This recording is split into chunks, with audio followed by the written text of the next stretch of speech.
మనము ప్రభువు తన జీవిత కాలంలో సుదీర్ఘమైన వర్తమానం 3 పగళ్ళు 3 రాత్రులు 3 దినాల యొక్క సుదీర్ఘమైన వర్తమానంలో ధ్యానిస్తూ ఉన్నాం. మన ఆత్మీయ జీవితాలకు ఎంతో అత్యంత అవసరమైన అంశం. ఇదే సమయంలో ఇంకొక హెచ్చరిక కూడా ఉంది. క్రైస్తవ సమాజంలో అత్యంత నిర్లక్ష్యపరచబడిన వర్తమానం కూడా ఇది. మనకు అర్థమయ్యే మూల భాషలో చెప్పాలంటే క్రైస్తవులు చాలా చులకనగా తీసుకున్న వర్తమానం కూడా కొండ మీద ప్రసంగం. ఇందులో చాలా మటుకు వచనాలు నేటి క్రైస్తవులు అసలు విశ్వసించరు, నమ్మరు. అందుకే ఈ మాట చాలా బాధతో చెప్పాల్సి వస్తుంది.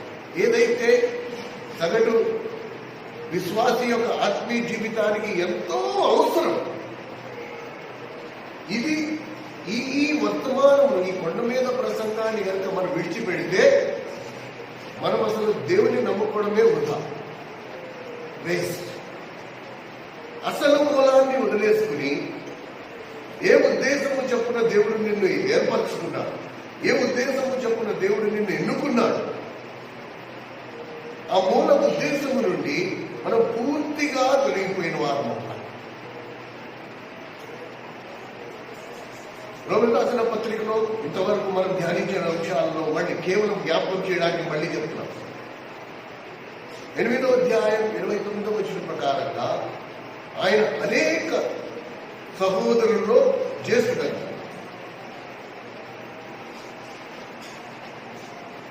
మనమందరము ఆయన కుమారుడైన యేసుక్రీస్తు స్వారూప్యంలోకి మార్పు చెందాలని పరిశుద్ధాత్మ మనలో చేస్తున్న పరిచర్య మహిమ నుండి అధిక మహిమలోకి తీసుకెళ్ళాలి.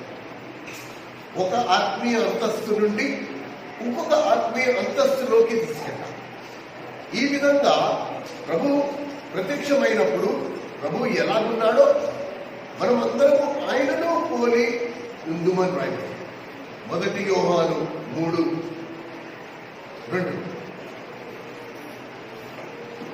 అలాగే 3:3లో 1 యోహాను 3:3లో ఆయన యందు ఈ నిరీక్షణ, ఏ నిరీక్షణ? నేను ఒక రోజు క్రీస్తు సారూప్యంలోకి సంపూర్ణంగా మార్పు చెందుతా అనే నిరీక్షణ, నమ్మకం, విశ్వాసం ఎవరికైతే ఉందో వారు ఏం చేస్తారంట? ఆయన ఎలాగైతే పవిత్రుడై ఉన్నాడు, పరిశుద్ధుడై ఉన్నాడు, మనము కూడా అలాగే పవిత్రులుగా ఉన్నట్టుగా చూసుకుంటాం, పరీక్షించుకుంటాం, సారిసారికి చెక్ చేసుకుంటూ ఉంటాం. చాలా అవసరం అండి, చాలా అవసరం. కనుక ఇంతవరకు ఆ కొండ మీద ప్రసంగంలో మనం ఇది కొండ మీద ప్రసంగం అందరికీ కాదండి. It is not for everybody. కొండ మీద ప్రసంగం అందరికీ కాదు. కొండ మీద ప్రసంగం కేవలం శిష్యులకి మాత్రమే. ఇది చాలా క్లియర్, వెరీ వెరీ క్లియర్. ఆయన మత్తయి సువార్త 5వ అధ్యాయం 1వ వచనం, ఆయన జనసమూహములను చూచి కొండ ఎక్కి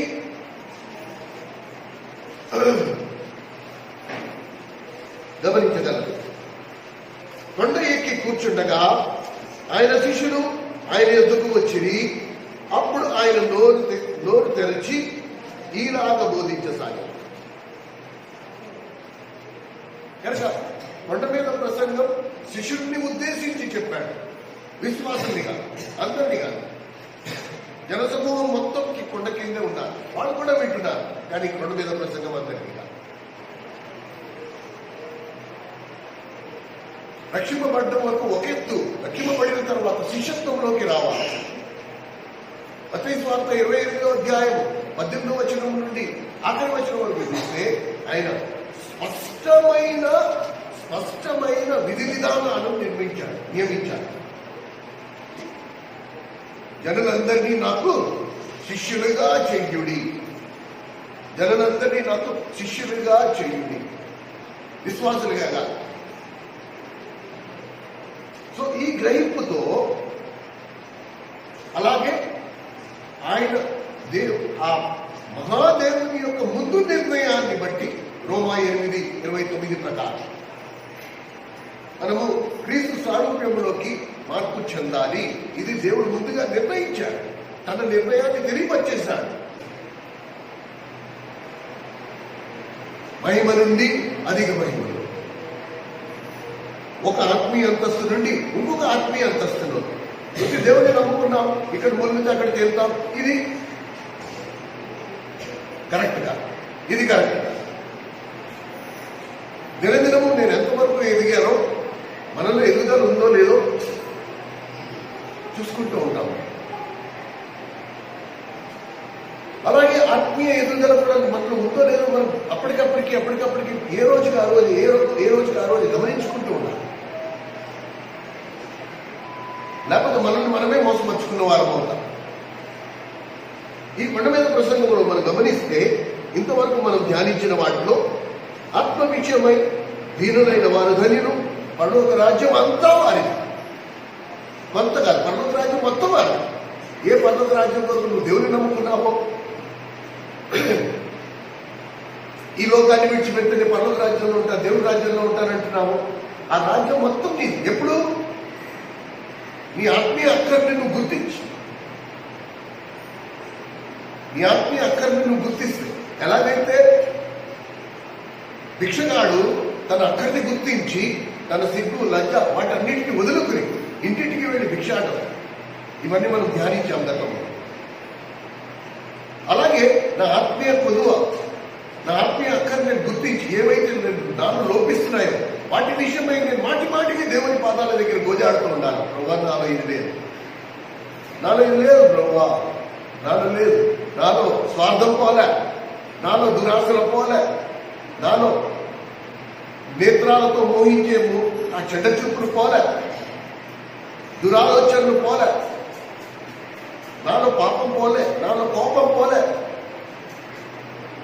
వీటి విషయమై ఎలాగ పోయాడాలి అంటే, అనారోగ్యం వస్తే మనం ఎలా దేవుని దగ్గరికి వస్తాం? అన్న ప్రార్థన చేయి, అన్న అక్క ప్రార్థన చేయి, దేవుని నన్ను స్వస్థపరిచినట్టు ప్రార్థన చేయి. ఎంతమందికి చెప్తున్నాం?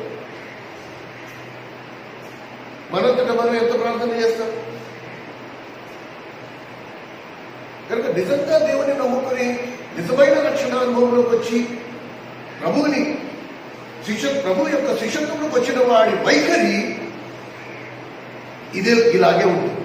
ఎంతవరకు క్రీస్తు సారూప్యంలో తనలో ఏర్పడదో అంతవరకు తనకి నెమ్మది ఉండదు. తనలో ఉన్న లోటుని బట్టి, తనలో ఉన్న కొరతను బట్టి విలువలాడిపోతూనే ఉంటాడు. అందుకని ఈ కొండ మీద ప్రసంగాన్ని ముగించేటప్పుడు ప్రభు అన్నాడు 7వ అధ్యాయం, మత్తయి సువార్త 7వ అధ్యాయం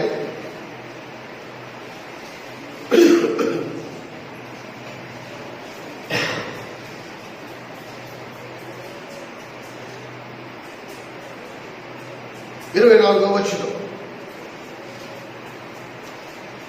7వ అధ్యాయం, ఈ నా మాటలు విని, ఎక్కడమ్మా? 24వ వచనం.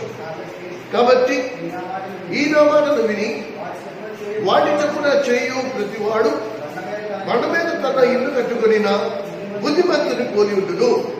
వాన కురిసెను, వరదలు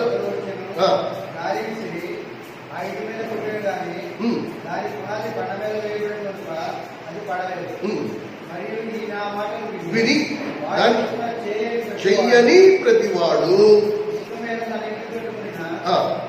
బుద్ధిహీనుని పోలి ఉండును. వాన కురిసెను, వరదలు వచ్చెను,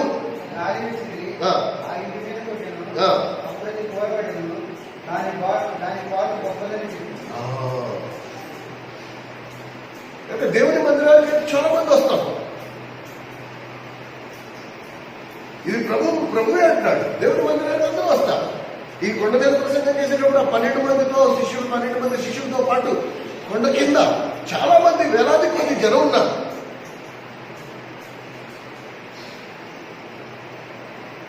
ఈ మాట ఎందుకు అంటున్నాడు అంటే దేవుని వాక్యం వినేవారు అనేకులు, కానీ ఈ అనేకుల్లో 2 గుంపులు ఉన్నాయి. ఒక గుంపు విన్న వాక్యాన్ని విన్నట్టుగానే ఆ వాక్యానికి లోబడే గుంపు, వీళ్ళు శిష్యులు.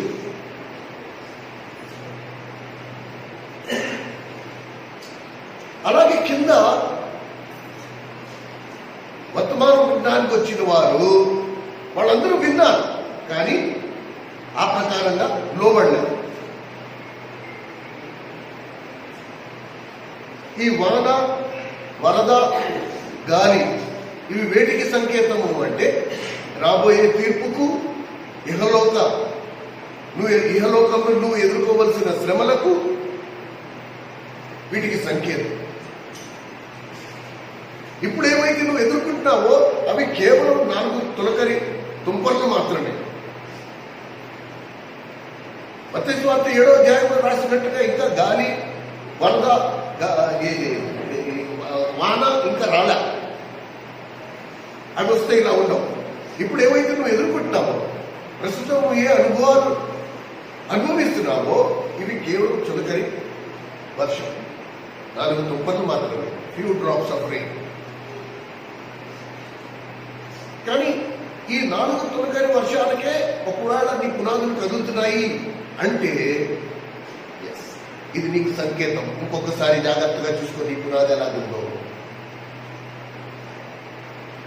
4 తుంపర్లకే కనుక నువ్వు కదిలిపోతున్నావు అంటే, 4 తుంపర్లకే కనుక నువ్వు ఉంగిపోతున్నావు, పడిపోతున్నావు అంటే నువ్వు మళ్ళా జాగ్రత్తగా నీ పునాది ఇసుక మీద ఉందో బండ మీద ఉందో జాగ్రత్తగా చూసుకో. అంటే పరోక్షంగా నువ్వు విన్న వాక్యానికి కానీ, ఏ వాక్యం అయితే ప్రభు నీతో మాట్లాడుతున్నాడో ఆ వాక్యానికి నువ్వు లోపడుతున్నావా, లేకపోతే విన్నది విన్నట్టుగా విడిచిపెడుతున్నావో దాని మీద ఆధారపడు. ప్రభు మాటలు నిరర్థకం కాదు. ఈ నా మాటలు విని దాని చప్పున చేయు ప్రతివాడు బండ మీద తన ఇంటిని కట్టుకొనిన బుద్ధిమంతుని పోలుట. ఎలాంటి శ్రమలు రాని, ఎలాంటి వరదలు రాని, ఎలాంటి వర్షం రాని, వాన రాని కదల్చబడ్డు స్థిరంగా ఉంటాడు. వాటన్నిటిలో దేవుడు చాలినంత కృపణిస్తాడు. కనుక ఈ హెచ్చరికతో మనము ఈరోజు ఈ వర్తమానం ముందుకు తీసుకెళ్తాం. కనుక ప్రశ్న, నేను దేని మీద కట్టుకుంటున్నానో, పూర్తిగా కట్టేసుకున్న తర్వాత అరే నేను ఇసుక మీద కట్టుకున్నానని బాధపడే కంటే ఫస్ట్ జాగ్రత్తగా చూసుకుంటాను. నేను దేని మీద కట్టుకుంటున్నాను? నేను ఆ టెస్టింగ్ పీరియడ్ గాలి, వాన, వరద వచ్చేంత వరకు నేను వెయిట్ చేయక్కల. అది వచ్చిన తర్వాత టెస్ట్ అయిపోయి పడిపోయిన తర్వాత ఓహో నేను ఇసుక మీద కట్టుకున్నాను, అయ్యో బండ మీద కట్టుకోవాల్సిందే అని అప్పటి వరకు నువ్వు వెయిట్ చేయక్కర్ల. ఇప్పుడే జాగ్రత్తగా చూసుకో, ఇప్పుడే చూసుకో. దేవుడు తన మందిరములో, సంఘములో ఏ వాక్యంతో నీతో మాట్లాడుతున్నాడో దానికి నువ్వు సిన్సియర్గా లోబడుతున్నావా? Are you sincerely obeying the word of God? మనస, వాచ, కర్మణ మనుషుల కొరకు కాదు, ఎవరినో సంతోషపెట్టడానికి కాదు, సేవకుని సంతోషపెట్టడానికి కాదు, నీ వ్యక్తిగత ఆత్మీయ ఆరోగ్యం కాదు. ఎలాగైతే నా శరీర ఆరోగ్యం విషయంలో మనం ఎవరి ఆరోగ్యం విషయంలో వాళ్ళు చాలా జాగ్రత్తగా ఉంటారు. ఇది నాకు పడదండి, నేను ఇది తిన్ను. నీ శరీర ఆరోగ్యం విషయంలో నీకున్న జాగ్రత్త ఆత్మీయ ఆరోగ్యం విషయంలో కూడా అంతే జాగ్రత్తగా ఉంటారు. You have to take care. దానికి పాస్టర్ గారు బాధ్యుడు అవ్వడు, సేవకుడు బాధ్యుడు అవ్వడు, నీ సంఘం బాధ్యుడు బాధ్యత వహించదు. No, absolutely no.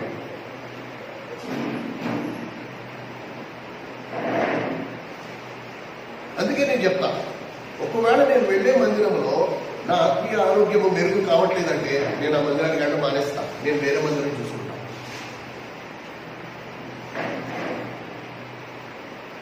అండ్ నేను విశ్వాసులందరికీ కూడా ఇదే చెప్తా. మనం ఒక మందిరానికి వెళ్తున్నాము, ఆ మందిరంలో నా ఆత్మీయ ఎదుగుదల కనబడట్లేదు నాకు, లేకపోతే నా ఆత్మీయ ఎదుగుదల సంబంధించిన వర్తమానం నాకు అందట్లేదు, లేకపోతే నేను వింటున్న వాక్యము నాకు నా అంతరంగాన్ని సంధించట్లేదు నేను వేరే మందిని అంటాను.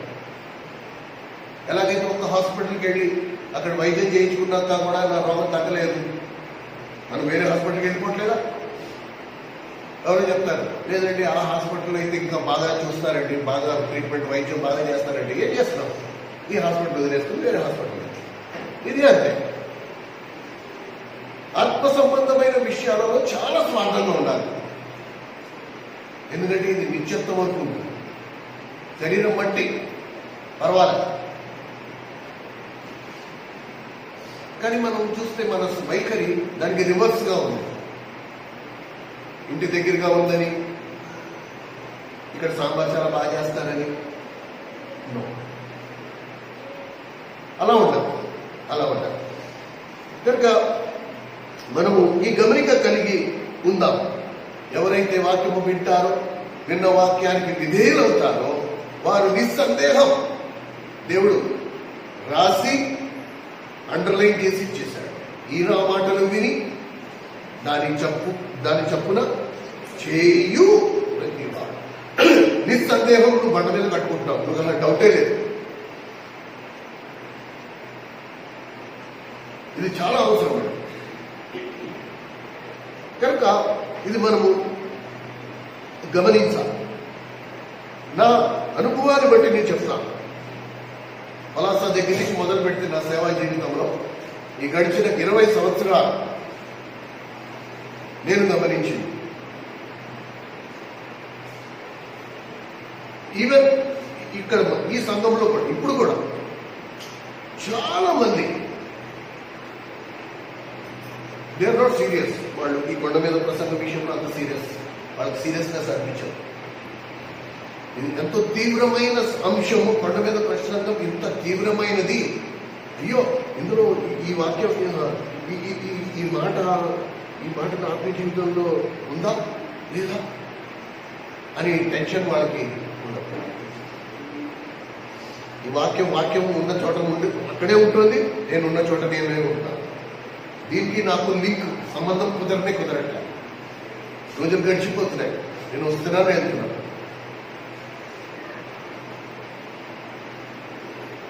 సో వైఖరి స్పందన ఎలా ఉంది? ఫర్ ఎగ్జాంపుల్ కోవిడ్ పాజిటివ్ అని ఆర్టీపీసీఆర్ టెస్ట్ లో ప్రూవ్ అయింది, వచ్చింది, నువ్వు కోవిడ్ పాజిటివ్ అంట. నీ స్పందన ఎలా ఉంది? నువ్వు ఎలా స్పందిస్తున్నావు? కోవిడ్ పాజిటివ్ అంట అని విడిచిపెడుతున్నావా? లేదే. ఒక గదిలోకి వెళ్ళిపోయి తరపునేసేసుకుంటున్నాం, ఎన్ని మందులు వేసేసుకుంటాం. ఇది దానికంటే తీవ్రమైంది. కొండ మీద ప్రసంగం దానికంటే తీవ్రమైంది.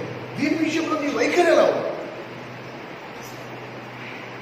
ఆ కంగారు, ఆ తొందరపాటు, అయ్యో ఇది లేదు అనే బాధ, చింత, విచారం.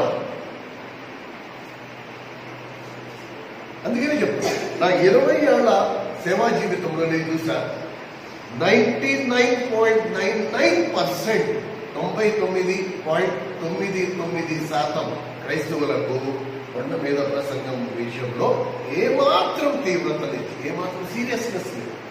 They are not serious.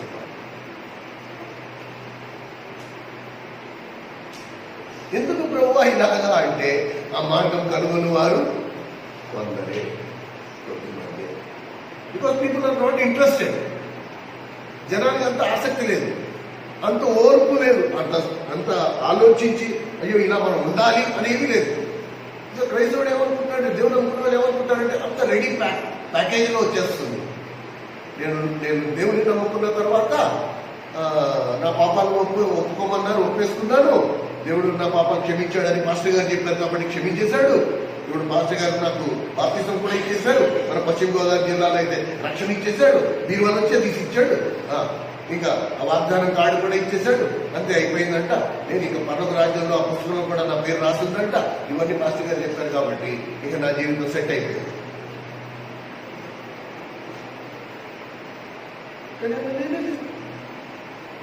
అలా లేనే లేదు. అది నిజం కానే కాదు. కనుక జాగ్రత్త ప్రేమ సహోదరుడు ఆ సహోదరి, మిమ్మల్ని మీరు మోసపరుచుకోకండి. మిమ్మల్ని మీరు మోసపరుచుకోకండి. ఒకవేళ ప్రభు చెప్పిన మాటల ప్రకారం నువ్వు విన్న వాక్యానికి లోబడకపోతే ప్రభు రాకడికి ముందరే నీ ఆత్మీయ జీవితం కూలిపోద్ది. ఇది ప్రభువే చెప్తున్నాడు, నేను చెప్పండి. ఈ సమయం ఇక్కడ వృధా చేసుకుంటున్నాం. You are wasting your time here.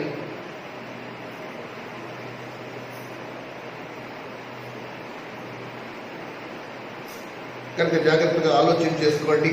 దేవుడు మీ అందరికీ జ్ఞానం ఇచ్చాడు. ఎంతమంది నేను ఎందుకు ఈ మాట అంటారంటే, మనం ఇక్కడ ఇప్పుడు కూర్చున్న వారిలో ఎంతమంది మోహపు చూపును వ్యభిచారంతో సమానంగా చూస్తున్నారు చెప్పండి? ఎంతమంది కోపగించడం నరహత్యతో సమానంగా చూస్తున్నారు చెప్పండి? మనలో ఎంతమంది కోపాన్ని నరహత్యతో సమానంగా ఎంచుకుంటాం? మనం ఎలా కోపగిస్తాం? పుట్టుక నుంచి నాకు వచ్చిన అధికారం, కోపగించడం పుట్టుక నుంచి నాకు వచ్చిన అధికారాన్ని బట్టి నేను కోపగిస్తున్నాను అంటే పరోక్షంగా మాటకు అర్థం ఏంటి? నరహత్య చేయడం నాకు దేవుడిచ్చిన అధికారం అన్నట్టే ఉంది. ఏ రోజు కొండ మీద ప్రసంగం లేనాడు, నీ తోటి సహోదరుని మీద నువ్వు కోపగించిన తక్షణమే నువ్వు నరహత్య చేసినంత పాపం, నువ్వు నరకానికి పాత్రుడవు అని చెప్పేశాడు. ఎంతమంది దాన్ని సీరియస్ గా తీసుకుంటున్నారు? నువ్వు నీ ఇప్పటి కోపం వచ్చేసింది, ఇంకా ఆత్మీయ పరిపక్వత్వం రాలేదు, క్షణం మాత్రమే దేవుడు నాలో కోపం ఉందని చూపించడానికి ఒక చిన్న పరిస్థితి నా జీవితంలో అనుమతించాడు. నేను వెళ్ళుమని నా కోపాన్ని బయటికి కక్కేస్తున్నాను. కక్కుకున్న తర్వాత అయినా అయ్యో ప్రభా నేను పడిపోయానే, నీ కృప నుండి నేను తొలగిపోయానే, విలవిల లాడిపోవడం, ఒక ఆత్మీయ అంతస్తు నుండి కిందకి దిగజారిపోయానే, నేను పడిపోయాను ప్రభా, నీ కృప నుండి నేను తొలగిపోయాను, నన్ను క్షమించు అని విలవిలలాడుట. ఎంతమంది అలా చేసి ఉంటారు? దీనిని బట్టి అసలు మనం ఎంత సీరియస్ గా కొండ మీద ప్రసంగాన్ని తీసుకుంటామో పెద్ద రుజువు. ఒక మోహపు చూపు ఎవరికి తెలియదు, నా అంతరంగానికి తెలుసు. నేను చూసిన నా మోహపు చూపు నా అంతరంగానికి తెలుసు, ఎవరికి తెలియదు. దాన్ని వ్యభిచారంతో సమానంగా ఎంతమంది మనం ఎంచుకుంటున్నాం?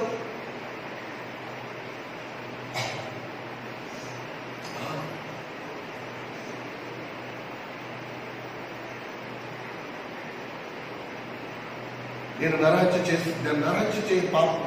నరహత్య లాంటి పాపం నేను చేయలేదు అని పాత నిబంధన కొలతతో మనం సర్దుకుపోతున్నాం. కానీ కొత్త నిబంధన కొలతల గురించి ఆలోచించి, ఇవి కొత్త నిబంధనలు.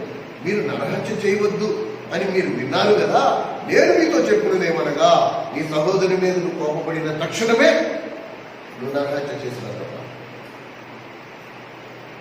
దేవుడు ఆ స్థాయిని పెంచేశాడు, ఆ కొలతను పెంచేశాడు.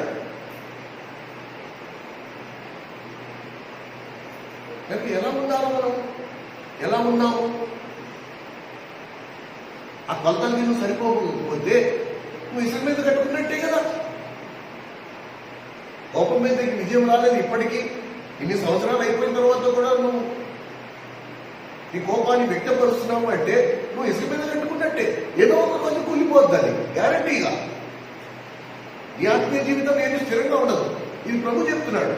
అందుకే ఎప్పుడో గాలి వాన వరద వచ్చేంత వరకు కాదు, చిన్న చిన్న చులక ఇలా 4 తోపర్లు ఇలా దేవుడు తన 4 వేళ్ళు ఇలా చిలకరిస్తుంటే నీ లోపల ఉన్న నీ పునాది ఎంత బలహీనంగా ఉందో అది బయటపడుతుంది. అప్పుడు నువ్వేం చేయాలా? పంట మీద పునాది సరిగ్గా జ్ఞానం ఉన్నవాడు ఏం చేస్తాడు? అబ్బే నా కట్ట సరిగ్గా లేదు, నా ఆత్మీయ జీవితానికి పునాది సరిగ్గా లేదు, నేను బండ మీద వేసుకోవాలంటే దేవుడు చెప్పినట్టు నేను వినాలి. కనుక దేవుడు ఏం చెప్పాడు? ఓహో ఇలా చెప్పాడు, నేను ఇలా ఉంటాను, నేను అది నా జీవితంగా మార్చుకోవాలి. నేను వినడానికి వర్తమానం కావాలి. దేవుడు ఏం మాట్లాడాడు కదా ఇవాళ, అబ్బా ఇవాళ మన మందిరంలో వర్తమానం, ఇది దాని వల్ల ఉపయోగం లేదండి. నువ్వు వర్తమానమును మెచ్చుకుంటూ వలన దేవుని వాక్యాన్ని పొగుడుతున్నంత మాత్రాన నీ జీవితం మారిపోతానని నువ్వు అనుకోవు. No, absolutely no. ఎంతవరకు ఆ వాక్యము నీ శరీరముగా నీ జీవితంగా మారదో అంతవరకు నీకు ఆ వాక్యము ఏమి ఉపయోగం. ఆ వాక్యమే శరీరధారి అయి కృపాసత్య సంపూర్ణంగా మనం మంచి నివసించాం. ఆ వాక్యం నీ శరీరంగా మారాలి, నీ జీవితంగా మారాలి. నిన్ను చూసినా ఈ వాక్యం చదివినా సమానంగా ఉండాలి. ఇది చాలా అవసరం నా జీవితాలు. ఇది లేకుండా నేను దేవుని నమ్ముకున్నాను, జీవగ్రంథంలో నా పేరు రాస్తుందని నిన్ను మోసపరుచుకుంటే దాని చివరి దశ నువ్వే అనుభవించాలి. ఈరోజు మనం ధ్యానించవలసిన అంశం మత్తయి సువార్త 5వ అధ్యాయం 6వ వచనం. నీతి కొరకు ఆకలి దప్పులు గలవారు ధన్యులు, వారు తృప్తిపరచబడరు. నీతి కొరకు ఆకలి దప్పులు గలవారు ధన్యులు, వారు తృప్తిపరచబడరు. తృప్తి, సాటిస్ఫాక్షన్, ఈ మాట మనం గమనిస్తే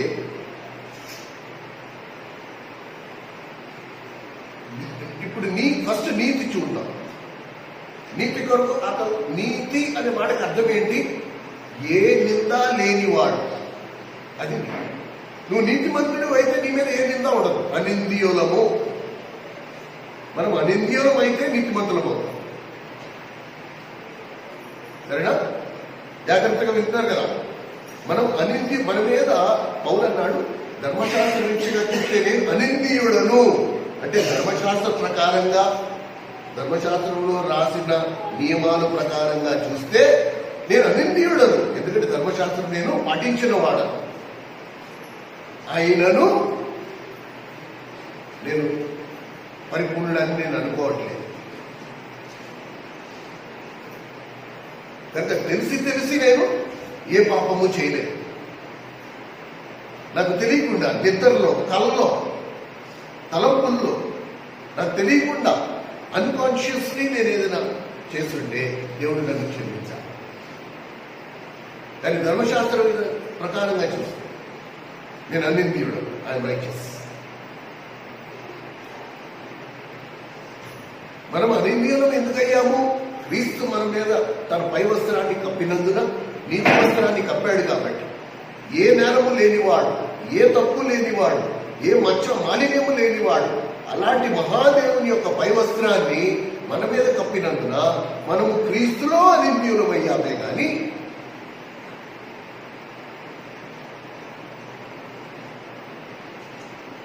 ఇప్పుడు అనింద్యులమైన మనము తృప్తిపరచబడాలి కదా. మనం ఎందుకు తృప్తి పడట్లేదు? ఎప్పుడైతే దేవుడు అన్నాడో మీ నీతి కొరకు ఆకలి దప్పులు గలవారు ధన్యులు, వాడు తృప్తిపరచబడదు. దేంట్లో తృప్తి? అన్నింటిలో.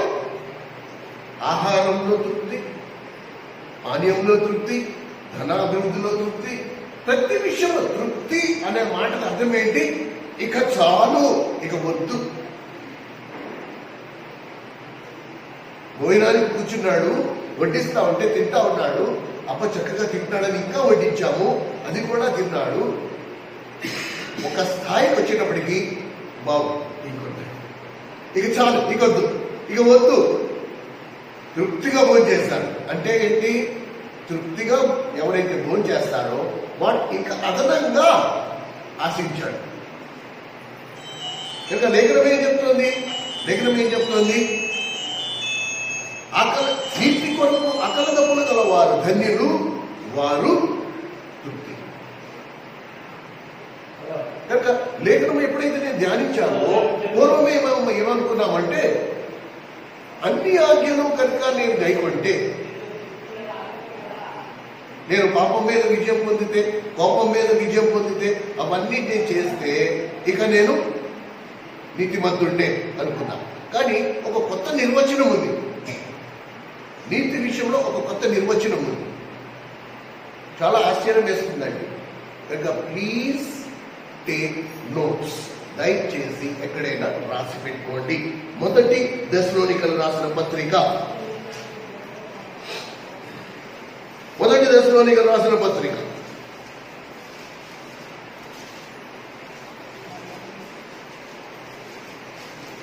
3వ అధ్యాయం.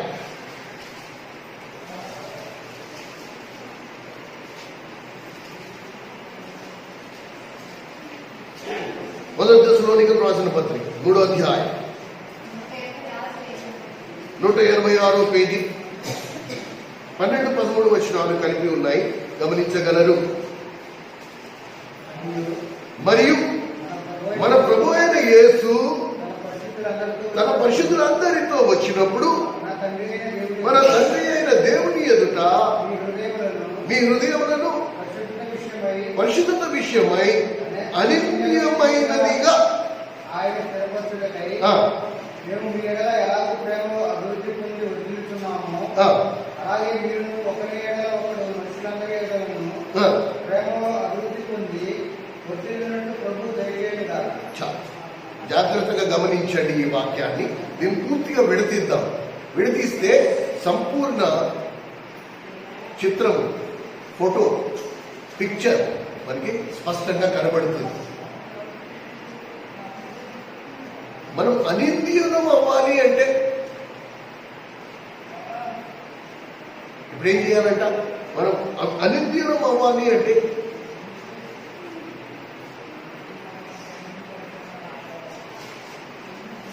మనం అనింద్యులమై పరిశుద్ధతలో స్థిరపరచబడాలి అంటే ఏం చేయాలి? ఇప్పుడు చదివిన లేఖన భాగాన్ని జాగ్రత్తగా గమనించండి. మరియు మన ప్రభు అయిన యేసు తన పరిశుద్ధులందరితో వచ్చినప్పుడు మన తండ్రి అయిన దేవుని ఎదుట మీ హృదయములను పరిశుద్ధత విషయమై అనిత్యమైనదిగా ఆయన స్థిరపరచుటకై ఇక్కడికి యోసేపన్నా ఇక్కడ మేము మీ ఎడల ఎలాగ ప్రేమలో అభివృద్ధి పొంది వర్ధిల్లుచున్నామో అలాగే మీరును ఒకరి ఎడల ఒకడు మనుషుల అందరి ఎడలను ప్రేమలో అభివృద్ధి పొందినట్లు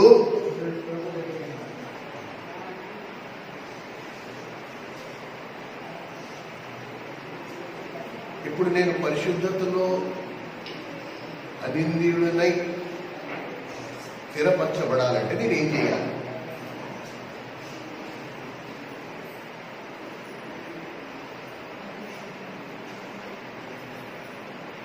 నేను పరిశుద్ధతలో స్థిరపరచబడాలి. ఎలాగా? అనింద్యుడిగా స్థిరపరచబడాలి అంటే నేనేం చేయాలి? అపోస్తలులు ఎంత క్లియర్గా చెప్పాడు చూడండి. అందుకని మళ్ళీ అదే మాట. దీన్ని జాగ్రత్తగా విడదీయకపోతే మనకు అర్థం కాదు. సరేనా? ఎక్కడి నుంచి? మేము మీ ఎడల ఎలాగ ప్రేమలో అలాగే మీరు. ఎందుకు ఇది? ఎందుకంటే ఇప్పుడు పై భాగం మరియు మన ప్రభు అయిన యేసు తన పరిశుద్ధులందరితో వచ్చినప్పుడు మన తండ్రి అయిన దేవుని ఎదుట మీ హృదయములను పరిశుద్ధత విషయమై అనింద్యముగా ఇప్పుడు ఆన్సర్ అన్నమాట. ఒకవేళ నేను అనింద్యుడిగా నా హృదయము పరిశుద్ధతలో స్థిరపరచబడాలంటే నేనేం చేయాలి అంటే అపోస్తలులు ఎలాగా అందరి ఎడల ప్రేమ కలిగి అభివృద్ధి పొంది వర్ధిల్లారో అలాగే నేను కూడా ఒకరి ఎడల ఒకటి కాకుండా అందరి ఎడల ప్రేమ కలిగి వర్ధిల్లాలి. I should abound in love. సెలెక్టివ్గా నేను అందరినీ ప్రభువు ఎలాగ ప్రేమించాడో నేను అందరినీ ప్రేమించే అనుభవంలో ఉండాలి.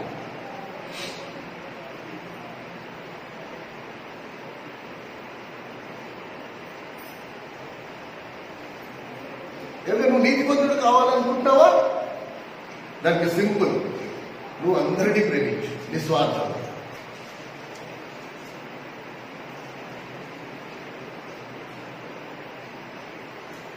ఆటోమేటిక్గా నువ్వు అందరినీ ప్రేమించినప్పుడు రెండు నీ జీవితంలో ఉచితంగా వస్తాయి. ఒకటి పరిశుద్ధత, రెండోది నీతి. ఈ రెండు నీకు ఆటోమేటిక్గా లభిస్తాయి. కనుక నీతిలో, పరిశుద్ధతలో నేను అనిత్యుడినై స్థిరపరచబడాలి అంటే నేనేం చేయాలంట? నా హృదయం నిండా దేవుని ప్రేమతో నిండి ఉంది. I should abound in the love of God. ఏమండి, ఈ మాటకి ఇప్పుడు మనం ఏం చెప్పచ్చు? నేను ఎంత పరిశుద్ధంగా ఉండాలో అది నా అంతరంగ కోరిక మీద ఆధారపడింది.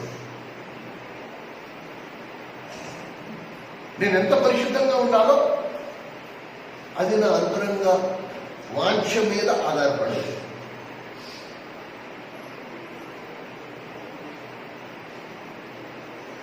అండ్ ఆత్మీయ ఎదుగుదలకు అందరికంటే పెద్ద రోడ్ బ్లాక్ ఏంటి తెలుసా? సాటిస్ఫాక్షన్.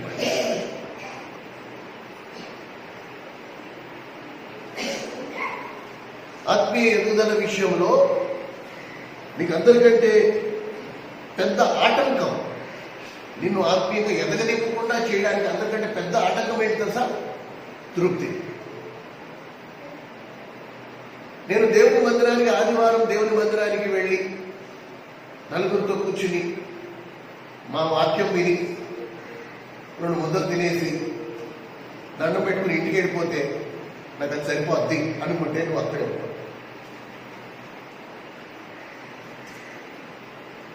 నువ్వు అంతే పరిశుద్ధంగా ఉంటావు. నాకు ఇది సరిపోదు, ఇంకా నేను ఆత్మీయంగా ఎదగాలి, ఇంకా నేను పరిశుద్ధతలో ఎదగాలి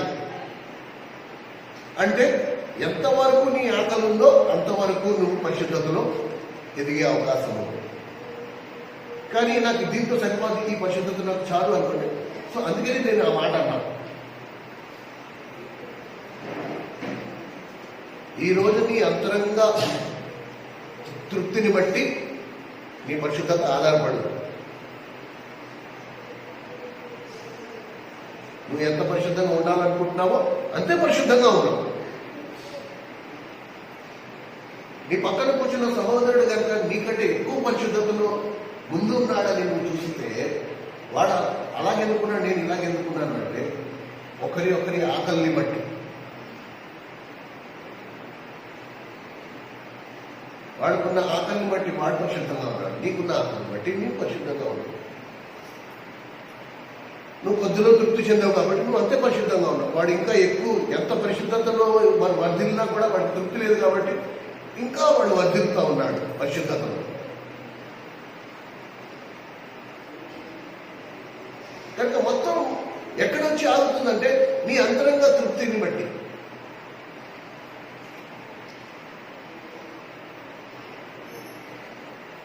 మన పిల్లలు స్కూల్కి వెళ్తారు, ఒకే క్లాస్లో 40 మంది పిల్లలు చదువుతున్నారు. ఒకడికి 100కి 99 మార్కులు వస్తే వాడు ఏడుస్తూ ఇంటికి వస్తున్నాడు. ఇంకోటి 100కి 10 మార్కులు వచ్చాయి, వాడు గంతులు వేసుకుంటా పాట పాడుకుంటే ఇంటికి వస్తున్నాడు. ఏంటి తేడా? ఏంటి తేడా? ఒకడికి ఏమో 100కి 1 మార్కే వచ్చింది, వాడైతే ఇంక ఒంటి మీద చొక్కా ఇప్పేసి కూడా పడేసాడు. వాడు ఆనందం తట్టుకోలేకపోతున్నాడు. 100 మార్కులకి 1 మార్కు వచ్చింది, 1/100 రాసింది. వాడు ఒంటి మీద బట్ట కూడా ఇప్పేసుకున్నాడు. ఈ 99 వచ్చిన వాడు ఏడుస్తూ ఇంటికి వెళ్ళడానికి నా భయం, నేను ఇంటికి వెళ్ళలేదు అని ఏడుస్తాడు. ఏంటి తేడా? ముగ్గురు ఒకే క్లాసులో ఉన్నారు. ఈ 1 మార్కు వచ్చిన వాడు ఇంటికి వచ్చేసి ఏమంటాడు కదా, నేను క్లాస్ ఫస్ట్ వచ్చాను, నేను క్లాస్లో ఫస్ట్ వచ్చాను చూడు, ఆ క్లాస్లో 100 మంది ఉంటే నాకు 1వ ర్యాంక్ ఇచ్చారని చూడు అంటున్నాడు వాడు.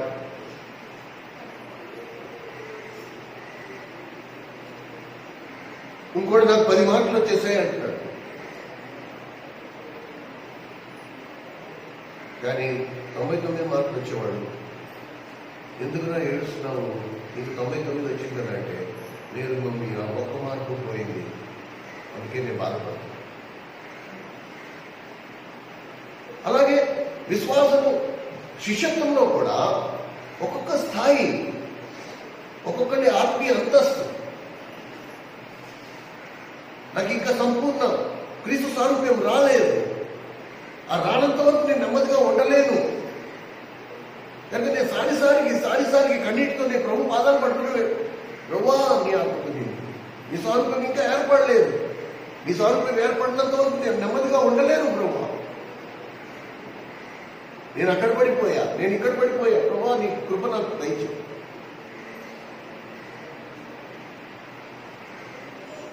కనుక ఇది మనము స్పష్టంగా అర్థం చేసుకోవాలి.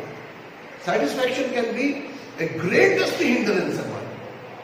కొద్దిలో తృప్తి మంచి ఇవాళ వస్తున్నాను, దేవుడు ఏం మాట్లాడాడు కదా, ఈ దీంతో నేను ఒకవేళ తృప్తి చెందిపోయాను అనుకో, అచ్చ బాబాయ్ నేను విన్న వర్తమానం ఇంకా ఎవడు వినలేదు, దానివల్ల నీకు వచ్చింది ఏమి ఉండదు. వర్తమానం విన్నంత మాత్రాన నీలో ఏ కార్యం జరగదు. ఈ నా మాటలు విని దాని చెప్పున చేయు ప్రతి వాడు. నువ్వు వర్తమానానికి లోబడితేనే, నువ్వు వర్తమానానికి విధేయత చూపిస్తేనే. డాక్టర్ దగ్గరికి వెళ్ళి వైద్యం చేయించుకున్న తర్వాత మందులు రాయించుకుని, మందుల బిల్లు 1000 రూపాయలు మాత్రలు కొనుక్కుని ఇంటికి తీసుకొచ్చి ఆ మాత్రలు తిరిగేసి మరిగేసి చూస్తూ, అబ్బా ఎంత రంగురంగుల మాత్రలు ఉన్నాయి కదా, 1000 రూపాయలు బిల్లు అయింది, 1000 రూపాయలు బిల్లు అయింది. ఇంటికి వచ్చిన వాళ్ళందరికీ ఆ మాత్రలు చూపించి, ఆ బిల్లు చూపించితే ఈ రోగం తగ్గుద్దా? తగ్గదు. ఎప్పటి వరకు తగ్గదు? ఎప్పటి వరకు నువ్వు ఆ మందులు వేసుకో. ఇది అంత. మనం దేవుని వాక్యాన్ని పొగిడినంత మాత్రాన, వర్తమానాన్ని పొగిడినంత మాత్రాన, వర్తమానికుడిని పొగిడినంత మాత్రాన నీకు ఒరిగింది ఆవగింజ కూడా ఉంది. దీంతో తృప్తి చెందకు. క్రీస్తు స్వరూపం ఏర్పడిందా లేదా? ఒకవేళ ఏర్పడితే ఎంతవరకు ఏర్పడింది, ఇంకా ఎంతవరకు ఏర్పడాలి? అలా ఏర్పడాలంటే ఏ ఏ విషయాల్లో నువ్వు నేను తప్పిపోయాము, తిరిగి మళ్ళా వెనక్కి వెళ్ళి వెతుక్కో. ఆత్మ విషయమై నేను దీనుండేనా, ఆ విషయంలో నేను ఎక్కడైనా తప్పానా? తర్వాత ఇలా కొండ మీద ప్రసంగంలో ప్రతి మాట నువ్వు మాటి మాటికి క్రాస్ చెక్ చేసుకుంటూ ఉండాలి. ఇది కరెక్ట్గానే ఉందా, ఈ విషయంలో నేను విధేయుడిగా ఉన్నానా లేదా, ఇగో ఈ విషయంలో నేను మళ్ళీ ప్రతిరోజు నేను చెక్ చేసుకుంటూ ఉన్నాను.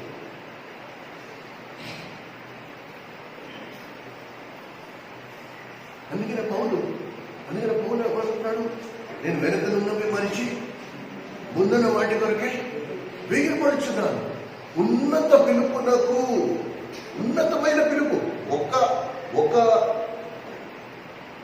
నీతికున్న ఒక స్థాయి నుండి ఇంకొక ఉన్నతమైన నీతికున్న స్థాయికి, ఉన్నత పిలుపునకు కలుగు బహుమానము పొందవలెనని గురి యొక్కకే పరిగెత్తుచున్నాను. ఫిలిప్పీయులకు రాసిన పత్రిక 3వ అధ్యాయం, దయచేసి గమనించగలరు. ఫిలిప్పీయులకు రాసిన పత్రిక 3వ అధ్యాయం, ఫిలిప్పీయులకు రాసిన పత్రిక 3వ అధ్యాయం 13వ వచనం. సహోదరులారా నేను ఇదివరకే పట్టుబడుతున్నాను కానీ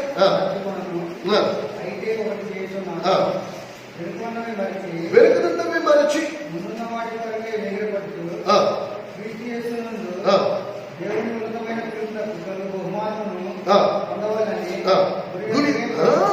వెనుకనున్నవి మర్చిపోయా.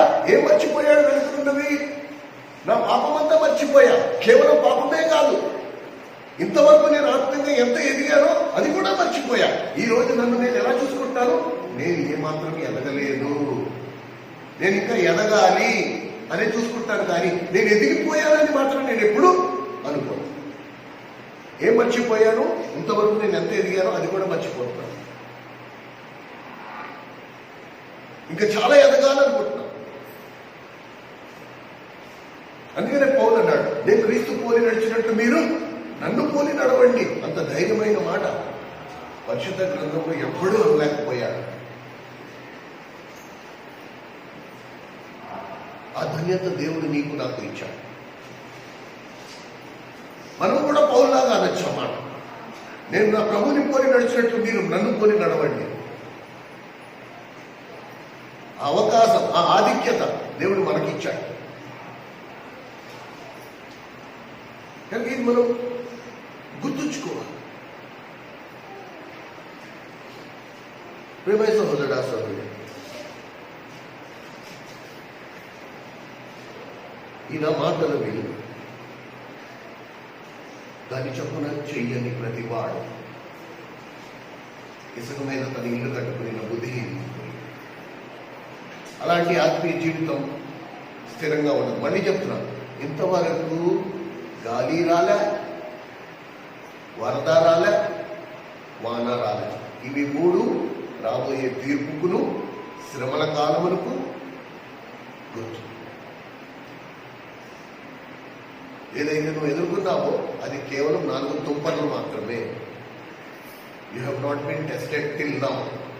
ఇంతవరకు నువ్వు పరీక్షింపబడలేదు. కట్టిన కట్టడి పరీక్షింపబడుతుంది. కొరింథీయులకు రాసిన పత్రికలో స్పష్టమైన హెచ్చరిక ఉంది. ప్రతి వాడి పని పరీక్షింపబడును. నువ్వు వెండి బంగారం వెలగలరాలతో కట్టావో, కర్రగడ్డి కొయ్యకాలతో కట్టావో, ప్రతి పని పరీక్షింపబడు. ప్రతి క్రైస్తవ జీవితం నువ్వు ఎలా కట్టావు? విలువైన వాటితో కట్టుకున్నావా? పైన దొరికే వాటితో కట్టుకున్నావా? It's very easy. కర్ర గడ్డి కొయ్యకాలం ఎక్కడ పడితే అక్కడ దొరుకుతుంది. ఏ కష్టపడక్కర్లా. వెండి బంగారం వెలగలరాలతో కట్టాలంటే భూమి తవ్వాలి. ఎంతో శ్రమ, ఎంతో కష్టం, ఎంతో వేదన, ఎంతో బాధ. ఆత్మీయ జీవితాలు కూడా అంతే. దేవుని కొరకు ఎన్నో త్యాగాలు, ఎన్నో పరీక్షలు, ఎన్నో కష్టాలు, ఎన్నో బాధలు. కనుక ప్రతి వారి క్రైస్తవ జీవితంలో దేవుడు ఒకని ఒక రోజు పరీక్షిస్తాడు. It be tested. కనుక ఆ రోజు అది స్థిరంగా ఉంటుందో లేదో మనము జాగ్రత్తగా చూసుకోవాలి. తిరిగి ముందుకు సాగే ప్రక్రియలో మత్తయి సువార్త 5వ అధ్యాయం 7వ వచనం. మత్తయి సువార్త 5:7.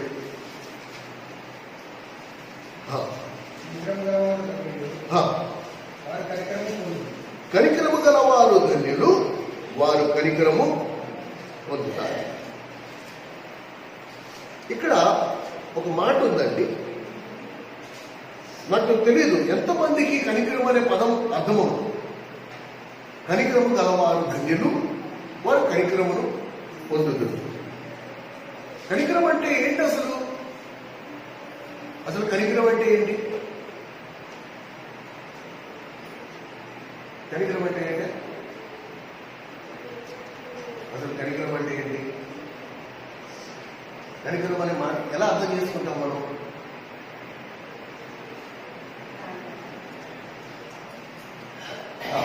కనికరం అంటే ఏంటి? క్షమించే గుణం. ఒక వ్యక్తి నేరం చేశాడు, తప్పు చేశాడు. ఆ వ్యక్తిని శిక్షించకుండా క్షమించేవాడు కనికరం గలవాడు. కనికరము అంటే జాలి కలిగిన హృదయం. కనికరము అంటే ఓర్చుకునే మనస్సు. కనికరము అనే మాటకు అర్థం ఏంటి? చోటు, కొంచెం సర్దుబాటు చేసుకునే మనస్తత్వం. ఇది కనికరం. దేవుడు ఏమంటున్నాడంటే కనికరము గలవారు ధన్యులు, వారు